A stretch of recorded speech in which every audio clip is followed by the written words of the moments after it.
Excuse me po. Oh, hi. Hello po. Welcome to Jollibee. May I take your order, please? Isa pong French fries sa akin. Regular fries lang po ba or large na natin? Gusto ko yung large fries. Okay po. Prepare ko lang po. Ito na po yung large fries nyo. Ay, sorry. Baka naman pwede pang extra large fries. Oh, sure. No problem. Here you go, your extra large fries. Ay, sorry. Gusto ko pa yung mas larger pa na fries. Okay po. Sige, wait lang.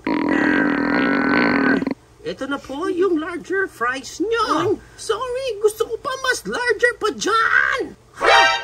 Oh,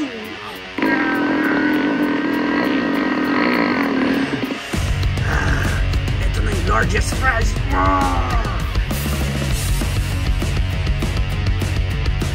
Ito na nga ang toy na re-review natin for today. This is the Jollibee Play-Doh Jolly Kitchen Pals. So we have here 1, 2, 3, 4, 5 pieces. So i-check na natin isa-isa. Jolly, jolly, Jollibee, jolly, jolly. Siyempre, dito muna tayo sa pang number 5, which is si Twirly. Jolly, jolly. And pag na-open natin siya, ang kasama lang dito is yung kanyang Play-Doh. Kay Twirly is kulay vanilla. Let's check naman natin ngayon yung details dito ni Twirly. As you can see, ayan, no? Parang ginaw na ginaw pa siya dito. Pero maganda naman yung face niya. Okay, siya dyan. Then, nandiyan yung headband niya. Details pa niya. Likod. Ayan. Ayan. Kasi ang pinaka-gimmick niya, tatanggalin mo tong kanyang paa. And then, siguro kuha tayo ng maliit na piraso dito ng clay. And then, ang gagawin mo is sisiksik mo doon yung pinaka-clay natin. So, hindi mo naman kailangan ubusin lahat ng clay pala. And then, ang gagawin natin is ipipisa mo lang siya dyan. And pag pinisa mo yan, lalabas syempre yung kanyang ang haba ng sundae niya. Next, we have here number 4. Dito naman si Popo. Jolly, jolly. And dito kay Popo, nandito yung kanyang clay na Play-Doh. Check natin kung what color naman yung Popo. Yeah, yun. Okay. Color yellow, yung sa kanya. Syempre, fries na fries. Check natin yung details dito ni Popo. Yan yung kanyang face. Talagang nakasmile siya dyan. Ganda ng hair niya talaga eh. Kung tuwa ako sa hair niya, natatakam ako. Sa ilalim. And then, ang gagawin mo rin dyan, tatanggalin din natin yung kanyang paa dyan. And then, kukuha tayo ng ang gamitin natin. Yan. Siksik natin yan dyan. Isain natin ulit. Pero lumabas na yung fries. Yan, ang fries ni Popo. Next, we have here the number 3, si Yum. Jolly, jolly. Pagdating dito sa set niya, may makukuha kayo dito maliit na decals, which is nakalagay dyan yung Yum. Dito naman yung kanyang Play-Doh set. Check natin kung what color naman yung kanyang Play-Doh. Color brown. And check natin yung details dito ni Yum. Siyempre, naka-visor pa rin siya dyan. May hawak siyang plate. And then, sa likod, yun, nakalahati. Nag-diet si Yum ngayon. Kalahati lang siya. Ito ang ating sticker. Ilalagay natin ngayon yan dito sa kanyang chest. Yan. Ay, may pa-sticker siya si Yum. Then ang pinaka-gimmick naman niya, tatanggalin natin ito. Mold siya mismo ng mga burgers niya. Here, para sa cheese. Of course, you can use different colors. And then dito sa kanyang bun. Yan. Okay. Actually, you don't have to press it again sa loob. Kasi ang pinaka-purpose lang naman nito, mold mo na to, hindi mo nang pisain na lang ng kamay mo. Kukunin mo na, bawa this one. Oh, ayan, no? Oh, so meron na tayo ditong burger bun. Ayan. I think this one is the patty. Yan yung patty. This one is the cheese. Yan. Okay, so ito yung cheese. So, patong natin siya dyan. Gawa pa tayo ng isa pang bun. Yan! Hindi lang gaano halata kasi all brown yung nilagay natin. And pwede mo nang iserve yan dyan kay Yum! Yan yung burger natin, no? So yummy! Next, number 2, we have here naman si Hetty.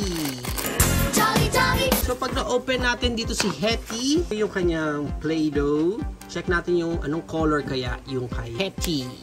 red. Sa camera natin mukhang red, pero personally parang may pagka-pink naman yung color ng kanyang clay. Check natin yung details ni Hetty. Yan yung kanyang head. Maganda naman yung kanyang smile. Noodles na noodles din yung kanyang hair. Then may H siya doon. And then nagdakot din si Hetty.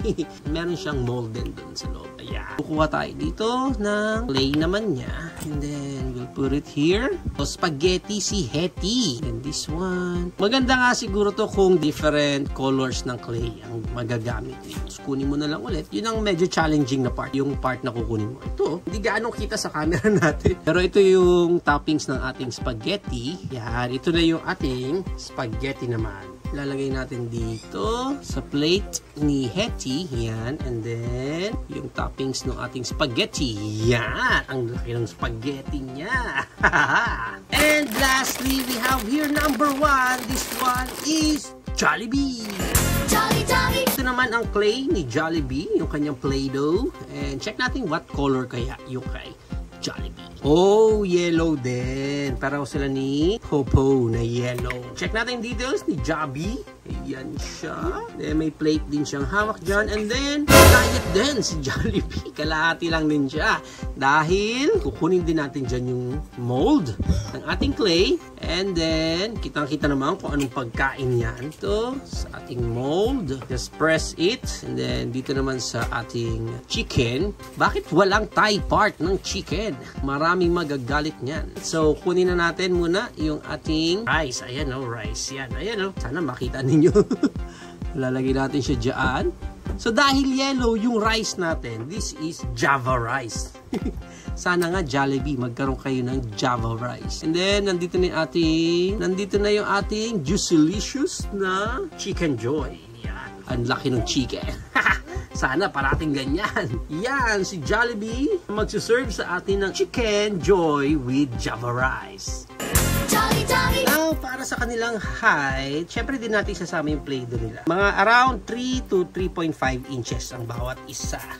Jolly, jolly. There you have it now, guys. Ito na ang ating Jollibee Kiddie Meal for the month of January. Play-Doh Jolly Kitchen Pals. Sino ang pinaka-favorite mo sa 5 characters natin ngayon? Sino ang meron ka na? Or sino ang nabili mo na? Complete mo na rin ba ang buong 5 set ng ating Jollibee characters? Let me know, guys, sa comments down below. But for me, I think ang pinaka-maayos na gimmick dito is yung kay Twirly. Kasi yung kay Twirly, maganda yung execution ng kanyang sundae. Pero naman din dito kay Popo, maganda rin naman yung ganong klaseng gimmick nila, yung ipupush mo dito sa baba, is maganda. Comparing it lang sa mga molds lang. Kasi hindi mo anong magets kung ano yung food natin dito. But I think nga, mas lalabas yung beauty nun or mas ma-appreciate natin siya pag gagamit na tayo ng different colors dun sa mga variation ng clays natin. Kaya nga mas maganda nyan, magpabili pa tayo ng mas maraming colors ng Play-Doh para mas ma-play around natin yung mga Jollibee foods na gagawin ating Jollibee friends.